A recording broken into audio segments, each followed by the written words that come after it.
Hi, my name's Tamara. At my father's will reading, my own sister stood up, looked me straight in the eye, and said, "You're not worthy." In front of everyone.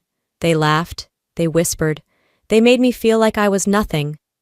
But what they didn't know was that every cruel word only brought me closer to the truth they tried so hard to bury. How did it get so bad that even my best friend turned against me? How did the people I once called family plot to take everything away from me? And how, somehow, did I end up with it all? The cemetery stretched out before me, an endless sea of polished black umbrellas and muted sorrow. I stood at the edge, clutching a bouquet of fresh lilies, their fragrance sharp against the heavy air. Savannah's humidity clung to my skin like a second betrayal. I didn't expect open arms, but the wall of cold shoulders hit harder than I imagined. Whispers floated through the misty April afternoon, slicing through me sharper than any knife. "Why is she even here?" someone hissed. "After all these years?" another muttered. I kept walking, feeling every pair of eyes slicing into my back. At the front, a grand mahogany casket rested under a drooping oak tree. My father's name, Russell K., gleamed in gold lettering, final and untouchable. I moved toward it, needing, to place the bouquet on his casket. It was the least I could do, the least I deserved to do. But as I reached out, Belinda stepped between me and the casket like a queen guarding her throne. Her tailored black dress clung to her like a badge of honor she hadn't earned. She sneered, her voice sharp enough for the entire crowd to hear. "You don't get to play grieving daughter today, Tamara." She plucked the lilies from my hand and tossed them onto the damp ground. Gasps rippled through the guests. No one stepped forward. No one stopped her. I froze, humiliation burning a trail from my cheeks down to my clenched fists. The bouquet lay broken at my feet, petals bruised and trampled. Belinda turned back to the casket, slipping into a dramatic sob, the epitome of the perfect daughter in mourning. I didn't cry. I wouldn't give them that. I swallowed the lump in my throat, straightened my spine, and made my way to the last row of folding chairs. Sitting alone, I wrapped my arms around myself, as if to keep from shattering. Not every war is fought with words, I reminded myself, my fingers digging into my palms. Sometimes, survival meant swallowing pride and waiting for the right moment. Belinda took the podium, her voice trembling with fake sorrow as she spoke about family unity and honoring Dad's legacy. The hypocrisy oozed off her in waves. I stared at her, memorizing every fake tear, every false quiver in her voice. In that moment, something inside me shifted. I wasn't just grieving a father I'd barely gotten to know. I was mourning the illusion that these people would ever accept me. "This is the last time," I vowed silently. "The last time they humiliate me and think they can walk away smiling." The wind picked up, rustling the oak leaves overhead. I sat perfectly still, waiting, knowing deep in my bones, this funeral was only the beginning. After the funeral ended, the crowd thinned out like smoke drifting from a dying fire. I stayed in my seat until the last mourners shuffled away, pretending not to notice me. When the groundskeeper began folding chairs, I stood, dusted the dirt from my dress, and headed toward my car parked along the gravel road. The K estate wasn't far. Less than a 15-minute drive back through winding streets and moss-draped oaks, the kind of scene tourists love to photograph. Today, though, every corner felt like a trap waiting to snap shut. By the time I pulled into the estate's long driveway, the sun had slipped lower, casting gold shadows across the grand stone facade. Expensive cars lined both sides of the drive like prizes on display. Inside the grand hall, the mood was anything but solemn. Guests in sleek black dresses and tailored suits milled about, champagne flutes in hand, laughter rising in little bursts that made my skin crawl. Belinda stood near the marble fireplace, holding court like the queen of misery. She caught sight of me and leaned into a group of relatives, her laughter shrill enough to slice through the ambient buzz. "Look what the cat dragged in," she announced, her voice dripping with venom. "Didn't think she'd have the guts to show her face." I paused by the door, scanning the room. Eyes darted toward me, some with thinly veiled disgust, others with open amusement. It was like stepping onto a stage where I hadn't been invited. Only here, the script had already been written, and I was cast as the punchline. Belinda raised her glass high, mock toasting in my direction. "To family," she said loudly. "Even the ones who don't belong." A ripple of laughter rolled through the room, ugly and familiar. My stomach clenched, but I forced my feet forward, pretending not to hear. Inside, though, every nerve in my body was screaming. One woman, a second cousin I barely knew, whispered loudly enough, "Guess she's hoping Daddy left her a pity check." Her friend giggled behind a manicured hand. I took a seat near the back, feeling the air grow heavier around me. It was a performance, I realized. Belinda needed an audience, and humiliating me was her favorite act. She didn't just want me gone, she wanted me broken. As I sat there, fists balled tightly in my lap, I recorded every sneer, every whispered insult. I didn't flinch, I didn't cry, I became a wall. This humiliation will not define me, I told myself. It will fuel me. Across the room, Belinda caught my eye, smiling like a cat who thought she'd killed the canary. I smiled back, small, deliberate, knowing it would unsettle her. If she thought I was going to crumble, she didn't know me at all. Just then, the heavy oak doors creaked open. Alton Vance, the family lawyer, stepped inside carrying a thick leather folder. Conversations dropped off like a stone in a still pond. The will reading was about to begin. I lifted my chin, steadying my breath. Let them sneer. Let them mock.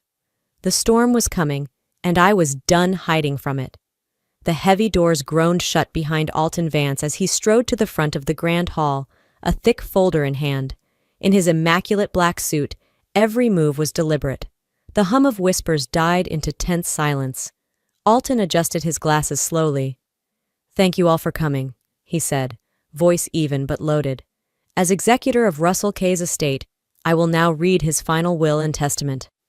My palms were damp against my dress, heart hammering so loudly it felt deafening. Alton opened the folder, retrieved a crisp document, and looked up, straight at me. "Russell Kay," he read, "leaves his entire estate, including all properties, businesses, and holdings, to his daughter, Tamara Kay." The words dropped like a bomb. For a beat, the room froze in stunned silence.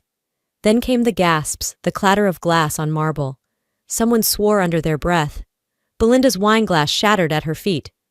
"You have got to be kidding me," she hissed, her face twisted in fury. "This is a joke." Murmurs flared, curiosity souring into suspicion.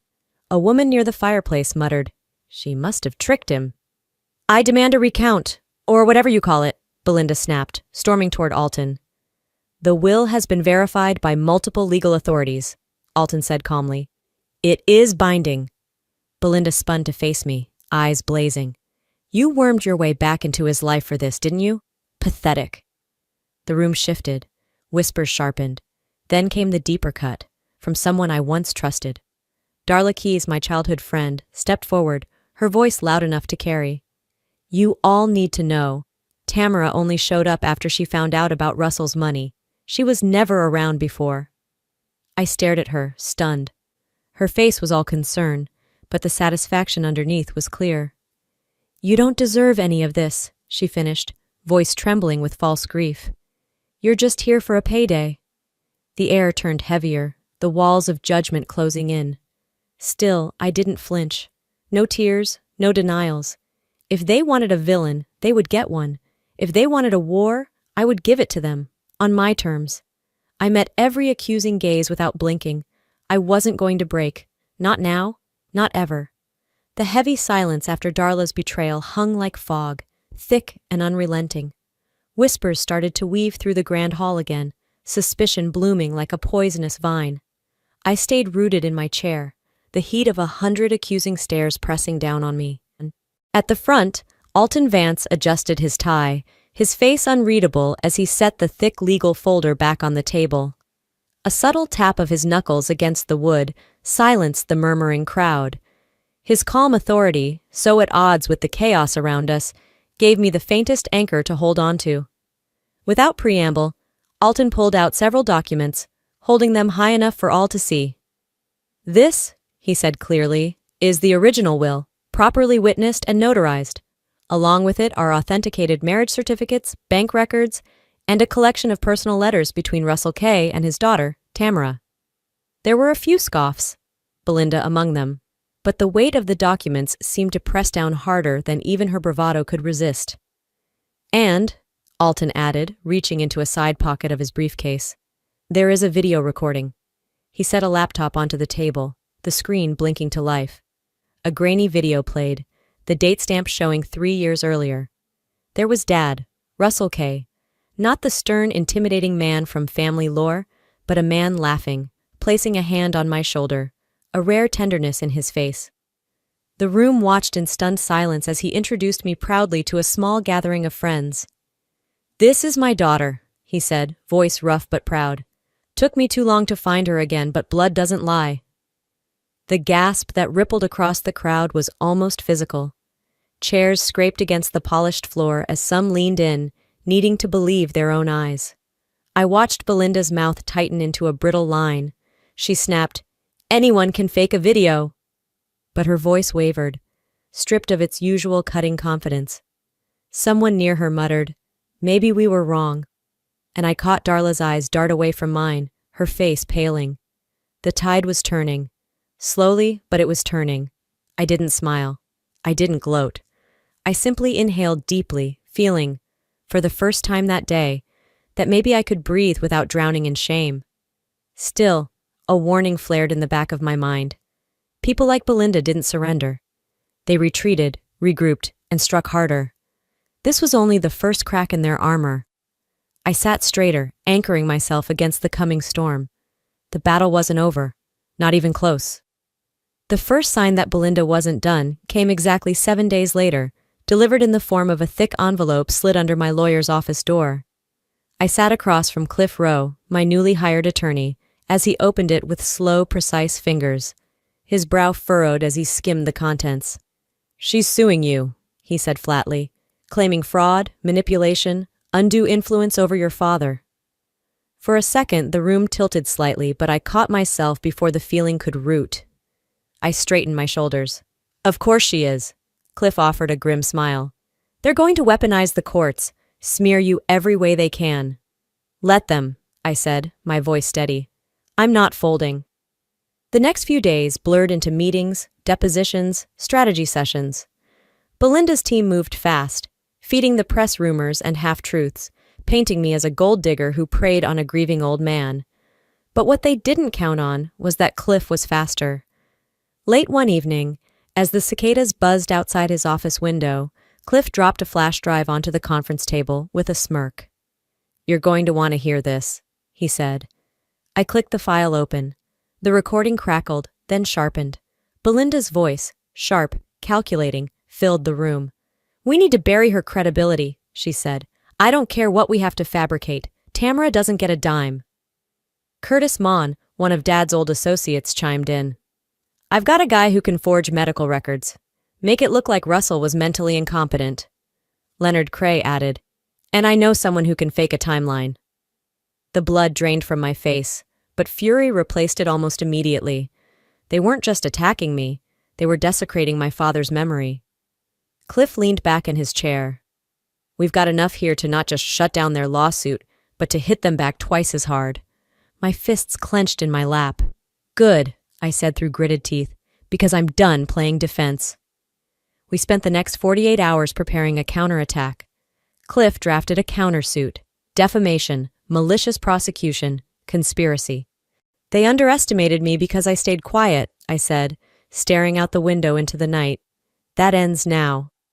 The morning we filed our motion, I felt the shift in the air like the electric charge before a summer storm. For the first time, I wasn't reacting to their games. I was rewriting the rules. The court documents were barely dry when the whispers began. At first it was subtle, sideways glances at the grocery store, the sudden hush whenever I entered a coffee shop. Savannah wasn't a city that forgot scandals easily, and Belinda knew exactly how to pour poison into a small town's veins. 2 weeks after we filed the countersuit, I noticed the shift fully. Parents who once waved to me at school board meetings now pulled their kids a little closer. My mailbox filled with anonymous notes. some calling me a thief, others worse. In the halls of my workplace, conversations stuttered into awkward silence when I passed. Then came the suspension letter. Pending an internal ethics investigation, my position at the elementary school was frozen indefinitely. No hearing, no warning, just a cold piece of paper severing ties I'd worked years to build. "You know how this town works," Cliff said when I called him, trying to keep my voice from breaking. "Gossip moves faster than the truth. Stay steady." But steady was harder when even old friends avoided my eyes, when every social invite dried up like a riverbed in August. Belinda's whisper campaign had grown into a chorus. Local Facebook groups buzzed with half-truths and outright lies. That I seduced an aging man, that I manipulated him for his money. "Gold digger," they said. "User," they said. "Trash," someone posted under a photo of me volunteering at the community center. Each word was a cut, but none deep enough to reach the part of me that still remembered why I had fought in the first place. One night, after another silent dinner alone, I stared at my reflection in the kitchen window. Pale, tired, but still standing. This is what they want, I thought. They want me too humiliated to fight back. Instead, I picked up my phone and called Cliff. "Push the countersuit forward," I said, my voice clear. "I want depositions, subpoenas, whatever it takes." There was a pause. Then his voice, solid as stone. "Good. Let's finish this." Before bed, I logged onto my social media accounts. My hands shook slightly, not from fear, but from rage that had found its focus. I typed one sentence, simple and sharp as a blade. "The truth needs no defense, but the lies will crumble all the same." I hit post. Let them whisper. Let them scheme. The next fight wouldn't happen in the shadows. It would happen where they couldn't hide.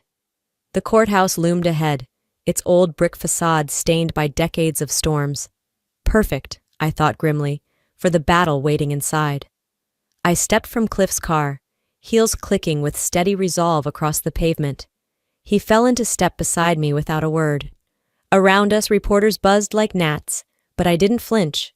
Let them take their pictures. Let them spin their headlines. Today, I wasn't here to survive their judgment. I was here to rewrite the narrative. Inside the courtroom, I could feel the weight of stares drilling into my back. Belinda sat across the aisle, her hair styled to perfection, her smile like a blade. Curtis Mann and Leonard Cray flanked her, oozing false confidence. The judge entered. Silence fell. Belinda's attorney launched into a tirade of accusations. Tamara preyed on an old man. Tamara manipulated Russell in his declining years. I sat still, letting the lies pile up. When it was Cliff's turn, he stood calmly and handed over the evidence, the real evidence. The courtroom monitors flickered to life. Belinda's voice poured out, cold and cutting. "We need to bury her credibility. I don't care what we have to fabricate." Gasps scattered like gunshots through the room. The judge's brows shot up. Jurors shifted uncomfortably in their seats. And then Cliff played the second clip, Curtis boasting about forging medical records, Leonard laughing about faking timelines. By the time the video ended, the energy in the room had shifted, thick with disbelief, outrage, and shame. Belinda's face twisted, desperate and cornered. She hissed to her lawyer, who hastily objected, but the judge waved him off. I felt the ground tilt in my favor, and I wasn't done. When it was my turn to testify, I rose without hesitation. I walked to the stand, each step a refusal to bow. My voice, when I spoke, was steady. I did not manipulate my father. I loved him. He reached out to me, not the other way around. He made his own decisions, and honoring those decisions is what I'm here to do. I met every eye without blinking. You don't get to erase a man's legacy just because you didn't like who he trusted. No theatrics, no tears, just truth, laid bare. By the time I finished, even the courtroom's air felt different, heavier somehow, like the weight of truth pressing down on everyone. The judge announced that the final ruling would be issued after reviewing all evidence in chambers. Postponed, but not denied. As I walked back outside into the warm Georgia sun, I felt the tension thrumming in my blood. The battle wasn't won yet, but for the first time, they had heard me, and they could never unhear the truth. A week later, the courthouse loomed before me again, but this time the tension wrapped tighter around my ribs. It was Judgment Day. No more delays, no more whispered accusations. Today, the truth would be carved into record. I sat rigid in my chair, every muscle taut. Across the aisle, Belinda barely concealed her panic, her fingers twisting the strap of her purse over and over. Cliff offered me a calm nod, the kind that said we did everything we could. The judge entered, robe billowing slightly behind him. He adjusted his glasses and cleared his throat. "In the matter of the estate of Russell K," he began, his voice even, "this court finds that the last will and testament is valid. Full inheritance rights are granted to Tamara K." A murmur rippled through the room, followed quickly by stunned silence. "And furthermore," the judge continued, steel creeping into his tone, "the lawsuit filed against Miss K by Belinda K is deemed malicious, without merit, and built upon fabricated evidence. Sanctions and penalties will be considered." I didn't move. I didn't blink. Inside, a dam broke quietly, flooding me with a tidal wave of vindication. Belinda shot to her feet. "She lied! She manipulated him!" she screamed, her voice shrill, cracking.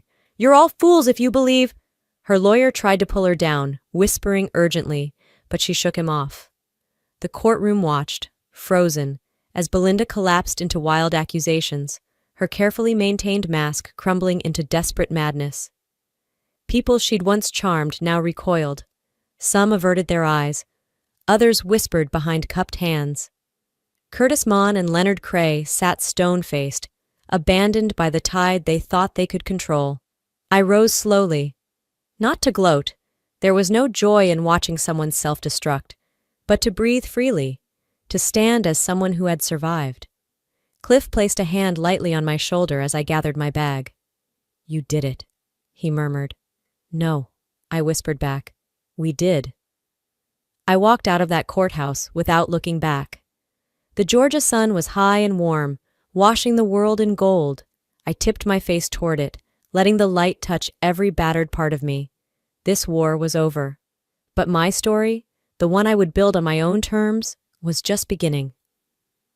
A month passed before I returned to the K estate. The grandeur no longer felt imposing. It felt empty. Hollow halls, dust motes dancing in the sunlight, the faint smell of old leather and polished wood. This place had once been a fortress of power and secrets. Now, it was just a building. I moved slowly from room to room, trailing my fingertips across marble surfaces and velvet drapes. These things never mattered to me. They had been Belinda's battleground, not mine. My father's love, my worth, had never been measured in chandeliers or antique portraits. In his study, a place I had only been invited into once while he was alive, I found Cliff waiting with a small envelope in his hand. "He asked me to give you this," he said simply. I took it with reverence, my fingers trembling slightly.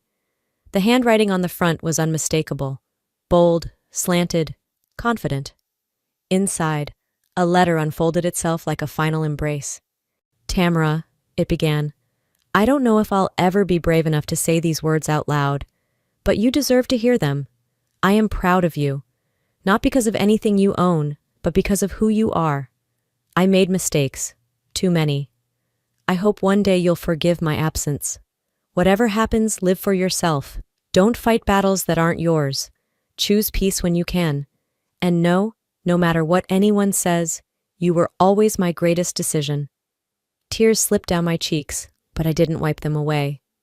I pressed the letter against my heart, letting the words soak into the parts of me that had ached for so long. In the weeks that followed, I made my decision. I donated the vast majority of the estate's assets to educational charities across Georgia. Scholarships, libraries, community programs, things that would have made him proud. I kept nothing except a small, modest house near the river, where the sun hit the water just right in the early mornings. I didn't need chandeliers. I needed peace. People like Darla faded away, their absence barely a whisper in my new life. I held no malice toward them. Let them chase the next shiny thing. I was done playing in shallow waters. One evening, as the sky blushed pink and gold, I sat alone on a park bench overlooking the river. Children laughed in the distance. A dog barked joyfully somewhere out of sight. I closed my eyes and breathed deep. My father's love wasn't in what he left behind, I whispered to the breeze. It was always in me. The current of the river moved steadily forward, just like I would, from this moment on. Even after everything, the betrayals, the humiliation, the battles, I learned one unshakable truth. You don't have to become what others try to reduce you to. You can choose dignity when they choose cruelty. You can build peace when they sow chaos. And you can find strength not because life was easy, but because you decided you were worth the fight. I hope my story reminds you that no matter how heavy the past feels, it does not define your future. We are not the mistakes made against us. We are who we decide to become after. If you've ever faced injustice, betrayal, or been made to feel unworthy, know this: your worth was never up for debate. And now, I'd love to hear from you. If this story touched your heart, drop a 1-inch in the comments or tell me where you're watching from. If you felt differently, that's okay too. I'd love to know your thoughts and where in the world you're tuning in from. If you enjoyed this journey, please hit the subscribe button to follow more stories of strength, healing, and real life. Together, we're building a community that believes in truth, dignity, and second chances. Thank you for being here.